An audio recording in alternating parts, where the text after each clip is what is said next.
요셉의 해석함대로 3일이 지나자 온 나라가 떠들썩하게 됩니다. 바로 바로의 생일이기 때문이었습니다. 바로의 생일은 곧 국가의 경사이기에 모든 신하를 초대하여서 마음껏 마시고 즐기는 큰 잔치가 열리게 되죠. 이때 요셉의 말대로 오랫동안 함께했던 두 관원장인 술 맡은 관원장과 떡 굽는 관원장이 이 바로 앞에 불려가게 됩니다. 요셉은 하나님께서 자신에게 알려주신 대로 진행되는 것을 보고 기쁘고 감사했습니다. 더하여 이 한 줄기 희망의 끈을 붙잡게 되죠. 술 맡은 관원장이 회복되어지자 다시 바로의 채찍꾼으로 일하게 된다면 자신이 곧 감옥에서 풀려날 것을 기대했기 때문입니다. 요셉에게는 억울함이 겹겹이 쌓여 있었지만 곧 명백히 그것이 밝혀져서 꿈에 그리던 고향으로 돌아갈지도 모르기 때문입니다. 이때 당시가 요셉이 아버지의 품을 떠나온 지 11년이 지난 시점이었는데 아버지는 그동안 건강하신지 살아계신지 억울하게 노예로 끌려왔을 뿐만 아니라 신의와 충성을 다해서 최선을 다해 열심히 살았음에도 불구하고 강간미수범이 되어 비참하게 감옥에 갇혀 생사조차 모르는 상황이었기 때문입니다. 하지만 이제 이 생활도 곧 끝날 테니 조금만 더 기다려보자고 스스로 소망을 가지며 다독였을지도 모릅니다. 바로의 명령을 따라서 두 관원장을 부르는 소리가 마치 자신의 이름을 부르는 것과 같은 착각이 들었을지도 모르겠습니다. 하지만 기대와는 달리 하루가 지나고 이틀이 지나고 몇 날이 지나도 몇 달이 지나가도 감감무소식이었습니다. 그 이유는 술 맡은 관원장이 바로 요셉을 기억하지 못하고 그를 잊어버렸기 때문입니다. 여러분들은 잊혀짐의 아픔을 경험해 보신 적이 있으십니까? 누군가가 나를 기억해 줘야 함에도 불구하고 그들로부터 잊혀짐의 경험들. 요셉은 술 맡은 관원장을 그 옥중에서 섬길 때에 최선을 다해 정성을 다해 그를 성심성의껏 섬기게 됩니다. 단지 꿈만 해석해 준 것이 아니었다라는 것이죠. 평상시에도 그 간수장이 요셉에게 그 옥중에 있는 모든 재반상을 맡겼기 때문에 요셉은 이 술 맡은 관원장에게 평상시에도 많은 도움을 주었다라는 것이죠. 그러니 어떤 면에서는 이 정도 부탁은 해도 되었습니다. 어려운 부탁도 아니었습니다. 여러분, 부정을 청탁한 것도 아니었죠. 억울한 소리를 들어주라는 것뿐인데 요셉을 잊어버렸다니요. 여러분, 어떻게 이런 일이 일어났을까요? 술 맡은 관원장의 머리에 지우개가 있어서 그 감옥에서의 모든 생활들은 다 지워버렸던 것일까요? 끔찍한 감옥 생활은 생각하기도 싫고 거기서 만난 사람들은 자기 인생에 있어서 잊어버리고 지워야 할 사람들이라고 생각한 것은 아닐까요?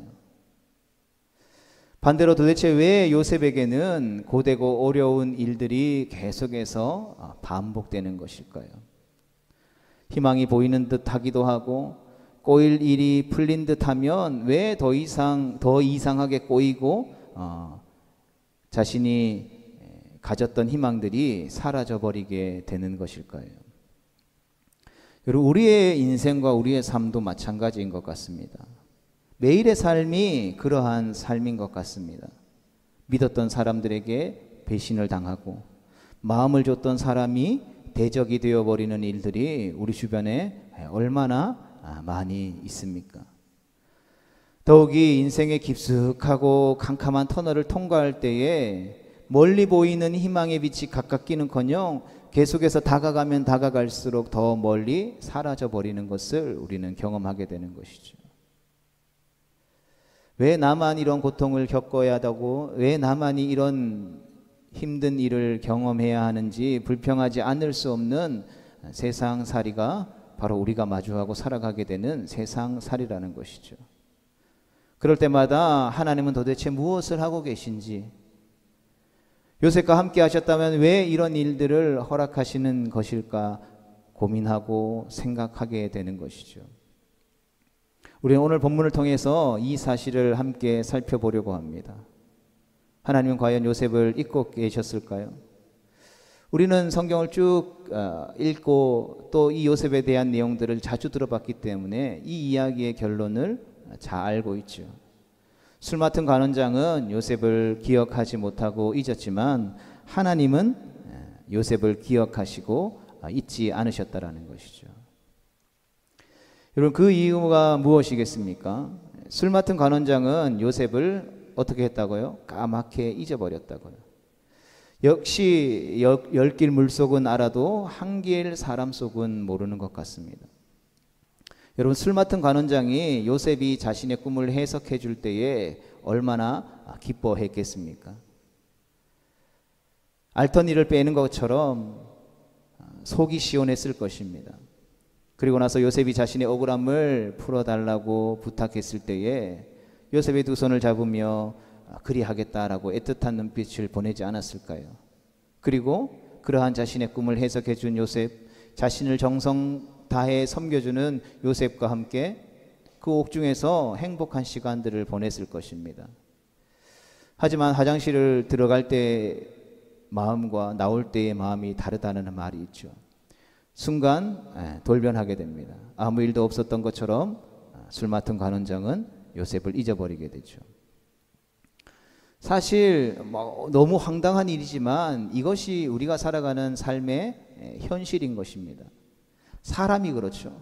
딱 한 번만 도와주면 이 은혜 평생 잊지 않겠다라고, 우리 우정 변치 말자고, 내 것도 내 것이고 네 것도 내 것이고 다 내 것이 너 것이니 마음껏 쓰라고 하고서는 돌변하는 것이 사람입니다.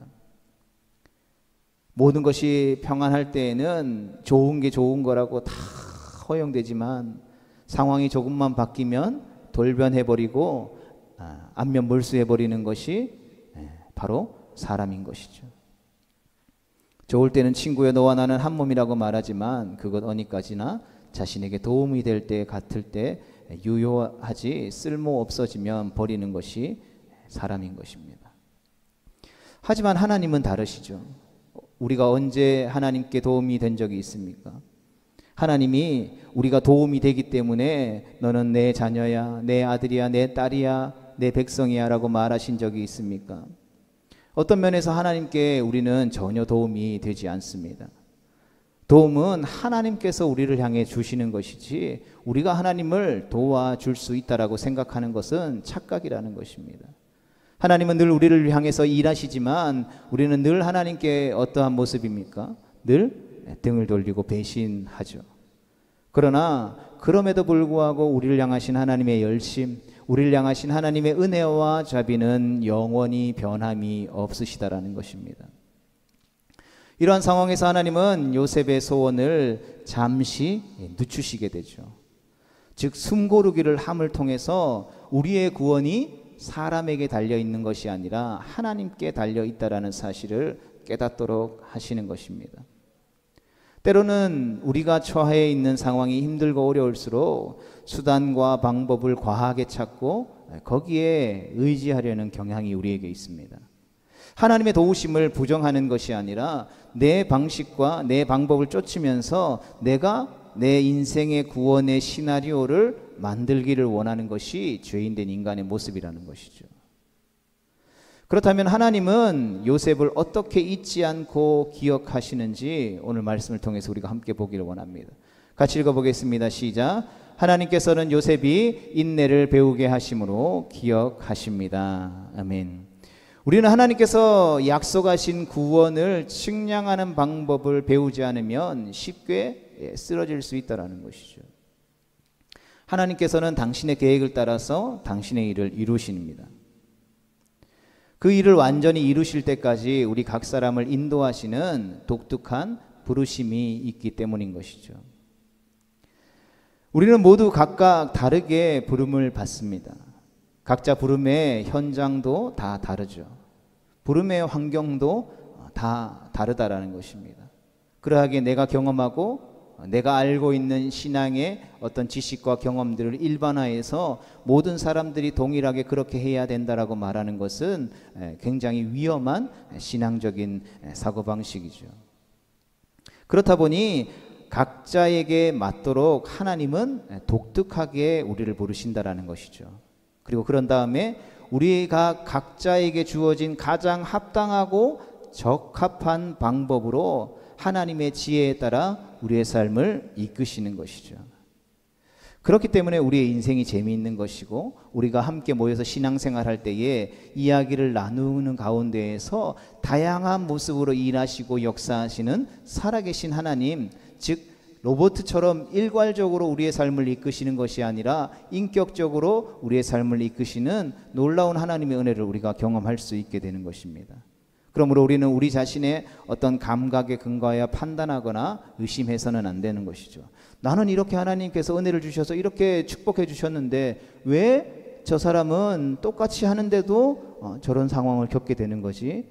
요셉의 친구들이 범했던 오류처럼 분명히 뭔가 하나님 앞에 죄를 지은 것이 분명해 라고 생각하는 것을 주의해야 한다라는 것입니다. 요셉이 현재 마주하고 있는 상황을 바라보면서 우리가 의심하면 안 된다라는 것이죠. 요셉의 현재의 바람은 감옥에서 나가서 억울함을 호소하는 일이었습니다. 요셉의 바람은 그게 전부였죠. 하지만 하나님께서는 요셉을 향한 더 높은 차원의 부르심으로 요셉을 부르고 계셨다라는 것입니다. 그래서 하나님은 요셉의 그 인간적인 육신적인 소원을 잠시 늦추셔서 그의 삶 가운데 일어나는 상황들을 통하여서 인내를 배우게 하심으로 말미암아 자신을 기억하도록 하시는 은혜를 베풀어 주셨다라는 것입니다. 두 번째 같이 읽어보겠습니다. 시작. 하나님께서는 사람들에게 하나님이 자신의 구원자라는 사실을 기억하도록 하십니다. 아멘. 여러분, 이는 성도들의 소원을 잠시 늦추셔서 인내를 배우게 하시는 이유가 되기도 하는 것이죠. 우리가 나중에 더 자세히 살펴볼 것이지만 요셉이 술 맡은 관원장에게 무엇을 부탁했습니까? 단순히 자신에게 일어나고 있는 그 일에 대한 억울함을 풀어달라고 말했습니까? 아니죠. 뭐라고 말하냐면 은혜를 베풀어 달라고 말합니다. 술 맡은 관원장을 향하여서 요셉이 헤세드, 즉 자비를 자신에게 베풀어 달라고 말하고 있는 것이죠. 성대로, 하지만 이 헤세드라고 하는 것, 하나님의 자비하심은 누가 베푸는 것입니까? 사람이 인간에게 베풀어 줄 수 있는 것입니까? 아니죠. 요셉에게 지금 필요한 헤세드, 하나님의 자비와 은혜는 바로 하나님에게서만 나온다라는 것입니다. 따라서 이는 권력을 의지하지 않고 사람을 의지하지 않고 도울 힘이 없는 인간을 의지하면 안 된다라는 것을 기억나게 하시기 위한 하나님의 늦추심이라는 것입니다. 하나님께서는 요셉에게 보잘것없는 사람을 의지하지 말고 숨결에 불과한 인간에게 기대지 말고 오직 너 하나님의 사람은 하나님 한 분만을 의지하라라고 하는 이 메시지를 주고 계시다라는 것이죠. 그럼에도 불구하고 성도 여러분, 요셉은 정말 간절했습니다. 본문 앞절에 있는 40장 14절 15절 말씀을 보면 지금까지 태도와는 다른 요셉의 모습을 보이게 됩니다. 1인칭으로 굉장히 강조되어 있는 것을 보게 되는데요. 이 말씀을 보면 나를, 내게, 내 사정을, 나를, 나는 이라고 하는 1인칭이 굉장히 강조되어 있는 것을 보게 됩니다. 요셉은 이 술 맡은 관원장에게 말을 하면서 나에게 자비를 베풀어 달라, 헤세드를 베풀어 달라는 말을 하면서 애걸복걸하고 있는 것이죠. 나를 이 절망의 구렁텅이에서 제발 건져주세요. 나를 이 억울함에서 제발 벗어나게 해주세요. 자신이 당하고 처해 있는 그 억울함과 답답한 심정을 여과 없이 드러내고 있는 것이죠. 어쩌면 요셉은 마지막 기회라고 생각했을지도 모르겠습니다. 요셉이 갇혀있는 감옥은 이 높은 고위직 관리들을 수감하는 왕실 호위대장의 집에 있는 감옥이었죠. 뭐 거기에 수도 없이 뭐 죄수들이 들락날락 하는 곳이었을까요? 아니면 가끔 들어오는 것이었을까요? 가끔 들어오는 것이었겠죠. 더욱이나 왕의 최측근이 들어오는 일들은 있어서는 안 되는 일이었기 때문에 자주 일어날 수 없는 상황이었다라는 것입니다. 그래서 요셉은 마지막 기회일 수 있다고 생각했을지도 모르겠습니다. 지금 이것이 하나님이 나에게 보여주시는 사인이고 내 기도에 응답하시는 하나님의 기도 응답이다라고 생각했을지도 모릅니다. 마찬가지로 우리에게 주어진 삶의 자리에서 어려움을 당하면 이런 호소와 도움을 요청해야 하죠. 하나님이 삶에서 경험함으로 쌓이게 하신 지혜를 사용하는 것은 결코 나쁜 일이라 할 수 없습니다. 그런데 만약 술 맡은 관원장이 요셉의 억울함을 듣고 그가 풀려난 이후에 바로 요셉을 살려줬다면 요셉의 인생 가운데 은혜를 베풀어 주신 것은 누구에게서 주어진 것이라고 생각하겠습니까? 요셉은 경건한 하나님의 사람이었고 하나님과 동행함으로 형통한 삶을 살았기 때문에 당연히 하나님께서 술 맡은 관원장을 사용하셨을 것이다라고 생각했을 것입니다. 그러나 실제 내가 사람에게 도움을 요청하거나 내가 할 수 있는 모든 수단을 사용해서 어려움이 해결되었다라면 우리는 은연중에 어떻게 생각할까요? 내가 이렇게 열심히 수고했으니까, 내 주변에 있는 이런 인맥들을 잘 사용했으니까, 내 인생에서 얻어지는 그 지혜들을 통하여서 내가 지혜롭게 잘 했으니까 나를 통하여서 그 사람이 이 일을 해결했다라고 생각하지 않겠습니까? 하나님은 어디까지나 그 배후에서 움직이셨다라고 생각할 뿐, 분명한 것은 자신의 부탁을 들어준 사람이 자신에게 은혜를 베푼 것이다라고 생각했을 것이다라는 것이죠. 그리고 우리는 나를 도와준 사람에게 고마워하며 감사한 마음을 전할 것입니다. 그렇다면 하나님은 어떻게 되는 것입니까? 물론 표면적으로는 하나님에게도 감사한 마음을 고백하겠지만 그 마음속 깊은 곳에는 하나님을 향한 마음보다는 자신을 향한 그 베풀어준 은혜를 베풀어준 사람을 향한 마음이 더 클 수밖에 없는 것이 사실이라는 것이죠. 그래서 하나님은 우리의 삶의 도움과 피난처는 오직 하나님뿐이심을 알게 하기 위해서 하나님만 의지하는 자가 되게 하시기 위해서 요셉을 지금 이끌고 계시다라는 것이죠. 우리의 수단과 인간적인 방법들은 실패하지만 하나님에 의해서 구출되었을 때에 그에게 감사하도록 하시기 위함이었습니다. 그래서 하나님은 요셉을 계속해서 훈련시키시죠.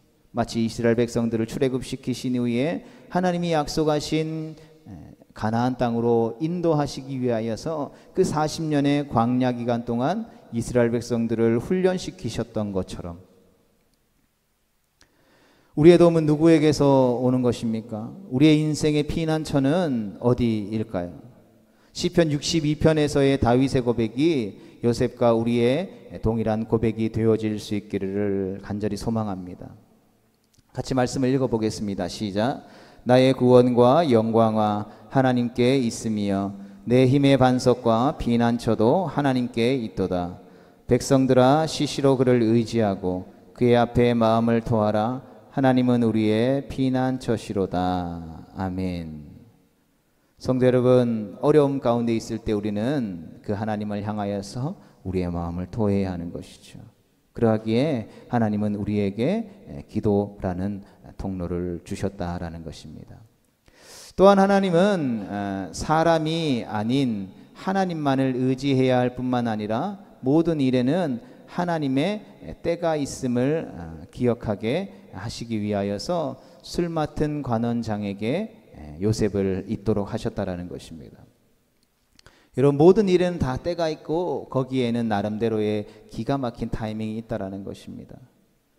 그런데 일이 일어나는 그 당시에는 아무도 모르죠. 지나봐야 아는 것입니다. 하지만 잠시 생각을 우리가 멈추고 그 자리를, 그 순간을 벗어나게 되면 다 보이는 것이죠. 내가 왜 그랬을까? 후회되는 일들이라 할지라도 나중에는 그 이유를 다 알게 되어지는 것이죠. 하나님께서는 정말 기가 막힌 일들로 우리의 인생을 인도하셨고 오늘의 나라는 하나님의 때라는 시간 안에서 도움과 인도하심을 받고 있다는 사실들을 알게 되어지는 것이죠. 여러분, 분명히 술 맡은 관원장이 우리가 지난주에 살펴보았던 것처럼 반역의 사건에 휘말려서 지금 감옥에 와 있던 상황이기 때문에 그의 직위가 복귀되어져서 모든 권위를 회복했다 할지라도 그의 몸을 사리는 것이 일반적인 상식인 것이죠.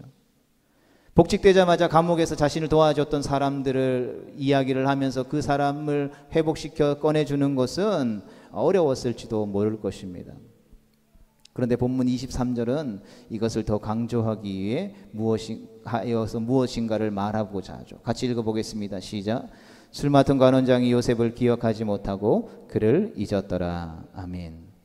여러분, 완전히 새카맣게 잊어버렸다라는 것을 성경이 강조하고 있는 것이죠. 마치 누군가 찾아와서 임의로 그 머릿속에 있는 기억을 지워버린 것처럼, 그렇게 하나님의 때가 아니었기 때문에 그 술 맡은 관원장의 머릿속에서 요셉에 관한 내용은 까맣게 잊어버리게 됩니다. 아직 요셉이 부름을 받을 준비가 되지 않았기 때문인 것이죠. 만약 술 맡은 관원장이 요셉을 기억해서 그를 불렀다면 그는 억울함을 풀고 감옥으로 나왔겠지만 총리가 되지는 못했을 것이며 바로의 꿈을 해석하지도 못했을 것입니다. 그래서 무엇이 요셉에게 지금 필요합니까? 바로 아직 2년의 시간이 더 필요하다라는 것이죠. 시대와 역사를 운행하시는 하나님의 기막힌 섭리의 때가 필요했기 때문이라는 것이죠. 우리의 삶 가운데 지금은 알 수 없고 지금은 이해할 수 없지만 하나님께서 목적하신 것을 이루시는 하나님의 때가 분명히 있다라는 것이죠. 우리는 크로노스의 시간을 쭉 살아가죠. 2024년을 살았고 새롭게 허락된 2025년을 시작했고 1월달이 지나고 2월달이 지나고 3월에 첫 주일 예배를 주님 앞에 올려드리고 있는 크로노스의 시간을 살아가죠. 그러나 우리의 그 크로노스의 시간 속에는 무엇이 존재하는 것입니까? 하나님의 시간인 카이로스의 시간인 것이죠. 하나님의 시간은 하루가 1000년 같고 1000년이 하루 같다라고 성경이 표현하고 있죠. 우리에게는 더디 가는 것 같고 어쩌면 우리에게는 빨리 가는 것처럼 느껴지지만 하나님은 카이로스의 시간을 통하여서 가장 적절한 하나님의 때에 일하시고 역사하시고 계시다라는 것이죠. 그리고 하나님의 그 일하심에는, 그 하나님의 시간에는, 하나님의 때에는 결코 실수함도 결코 후회함도 없으시다라는 것을 우리는 반드시 기억해야 하는 것입니다. 우리의 삶 가운데 지금은 알 수 없고 이해할 수 없지만 하나님께서 목적하신 것을 이루시는 하나님의 때가 있다라는 것이죠. 우리는 밝히 그것을 보고 싶어서 안달나지만 하나님께서 알게 하실 때까지 우리는 알 수 없다라는 것이죠. 내 생각에는 지금 이 순간이 영원히 끝나지 않을 것 같아도 반드시 시간은 흐른다라는 것입니다. 그리고 긴 시간을 놓고 본다라면 우리는 이의 인생은 한 점을 찍고 살아갈 뿐이라는 것이죠. 우리의 믿음이 흔들리고 내 욕심이 내 눈에 가려서 하나님의 때를 기다리지 못할 뿐이라는 것입니다. 때로는 억울함 때문에 이유를 알 수 없다라고 하는 불평 때문에 하나님의 때를 우리가 보지 못하는 것 뿐이라는 것이죠. 그래서 하나님에게서는 우리에게 더 기다리라고 말씀하시는 것입니다. 우리가 하나님의 때를, 하나님의 이유를 알 수 있도록 하시기 위해서 눈물을 지워버리고 그 모든 눈물을 닦으시고 기쁨을 맛보게 하시려고 우리로 하여금 때로는 기다리게 하신다라는 것입니다. 하나님께서 그렇게 하시는 이유는 바로 우리가 하나님만을 의지하고 하나님의 때를 기억해야 할 뿐만 아니라 하지 말아야 할 것이 무엇인지를 분별하도록 하기 위해서죠. 다시 말해서 죄를 짓지 않도록 하기 위함이었습니다. 여러분, 우리가 요셉이었다라고 생각해 봅시다. 그 감옥에 있다라고 생각해 봅시다. 지금 이 상황이 얼마나 우라가 치밀까요? 내가 얼마나 그를 열심히 섬겼는데 하는 기억이 떠올라 그의 삶은 괴로웠을 것입니다. 내가 대단한 부탁한 것도 아니고 사실 있는 그대로 나의 억울함을 풀어달라고 한 게 여러분 어려운 일인가요? 하고 생각할수록 술 맡은 관원장을 비난하고 비판했지 않겠습니까? 정의를 바로 세우는 일인데도 불구하고 동참하고 있지 않다니, 완전히 이것을 잊어버렸다니 술 맡은 관원장을 몹쓸 사람으로 평가하고 절하해버리지 않았을까요? 너는 나를 잊었지만 나는 너를 기억해 두겠어. 너는 바로를 믿지만 난 하나님을 믿는 사람이야. 두고 보자 라고 말하지 않았을까요? 하지만 성도 여러분, 요셉은 2년이라는 그 시간 동안 이런 마음을 가지지 않았다라는 것입니다. 왜였을까요? 왜 그는 우리와는 다른 마음을 가질 수 있었던 것일까요? 요셉은 계속해서 어려운 일을 당했습니다. 설상가상으로 일이 점점 더 꼬여만 갔습니다. 망했다라고 생각했을지도 모르겠습니다. 그럼에도 불구하고 요셉은 왜 울분을 토해내지 않았을까요? 요셉이 보디발의 아내에게 창세기 39장 9절에 내가 어찌 이 큰 악을 행하여 하나님 앞에 죄를 지으리까 라고 했던 그 고백을 우리는 기억해야 합니다. 우리는 때로때로 어떤 일에 내가 마음을 쓰고 공을 들이고 기대하는 일일수록 그 결과에 대해서 과도하게 집착하는 일들이 생길 수도 있습니다. 모든 그 집착은 모든 일을 상대화시키고 합법화하게 되죠. 그래서 만약 내가 애쓴 어떤 일과 사람에게 우리가 배신을 당하여 잊힘을 당하면 그때부터 우리의 마음엔 죄악이 보편화되어지고 상대화되게 되는 것이죠. 그래서 그로 인한 발생되어지는 모든 죄악된 행동은 보복이라고 하는 악한 개념이 아니라 억울함을 당한 나의 삶 가운데 자연스럽게 일어나게 되는 정당방위로 바뀌어지게 된다는 것이죠. 위법행위가 내 통제를 벗어나서 눈동자가 돌아가고 입술이 저주를 머금고 혀가 독을 쏟아내고 얼굴이 굳어 회색으로 바뀌어 사람과 공동체를 그때부터 파괴하기 시작한다는 것이죠. 술 맡은 간원장이 자신을 잊은 2년 동안 요셉은 무엇을 했겠습니까? 그는 여전히 감옥의 재반 사무를 맡아서 열심히 일했을 것입니다. 혼돈의 해오리가 자신의 삶을 휘몰아치더라도 방향을 잃어 갈 바를 알지 못하겠다 하더라도 그는 여전히 자기 자신에게 주어진 일을 묵묵히 감당했다라는 사실입니다. 이런 요셉이라고 지금 기껏해야 20대 후반의 청년이 이 2년 잊혀지는 2년의 시간이 힘들지 않았겠습니까? 왜 그의 삶과 입술 속에 원망과 불평이 터져 나오지 않았겠습니까? 그럼에도 불구하고 그는 하지 말아야 할 것과 해야 할 것을 분별하여서 묵묵히 실천했다라는 것이죠. 자신에게 어떤 해를 입힌 사람에게 그 죄를 전가하지 않고 자신의 삶을 이끄시고 인도하신 하나님을 원망하지 않았다라는 것입니다. 그래서 나중에 바로가 이 요셉을 평가하는 것을 보십시오. 하나님의 영에 감동되어 명철하고 지혜 있는 자라라고 38절과 39절에서 고백하는 것을 보게 됩니다. 이 말에 다른 사람의 별 이유를 제기하지 않고 모두가 인정하는 것은 그 평상시의 모습이 어떠했다라는 것을 밝히 보여주는 장면이라는 것이죠. 성도 여러분, 술 맡은 간원장은 요셉을 완전히 잊었지만 하나님은 요셉을 기억하고 있었습니다. 하나님의 함께 하심이 그러한 절망 가운데 있는 요셉을 지탱하게 해주었다라는 것이죠. 현실이 별로 달라지지 않고 여전히 감옥에서 아무런 기별을 받지 못함에도 불구하고 하나님을 향한 신뢰는 변함이 없었다라는 것입니다. 요셉은 하나님을 의지했고 하나님의 때를 기다렸으며 하나님께서 하지 말라고 하시는 것을 하지 않는 분별함이 있었다라는 것입니다. 그리고 만 2년이 지난 후에 바로 앞에 나아가서 바로의 꿈을 해석할 때에 요셉은 내가 아니라 하나님께서 바로에게 편안하게 대답하시리이다라고 41장 16절에서 고백하는 것을 보게 되죠. 바로의 꿈은 하나님께서 해석하실 것입니다 라는 말이기도 하지만 자신의 인생의 순간순간마다 하나님께서 편안하게 대답해 주실 것이다 라는 뜻이기도 한 것이죠. 즉 내 현실이 비록 어둡고 참담하고 답이 없는 것 같아 보일지라도 내가 서 있는 이곳이 하나님이 보내신 곳이고 그 어디라도 하나님의 손길이 닿지 않는 것은 없다라는 신앙의 고백이었던 것입니다. 성도 여러분, 말씀을 정리하면서 현재 요셉에게는 만 2년의 시간이 필요합니다.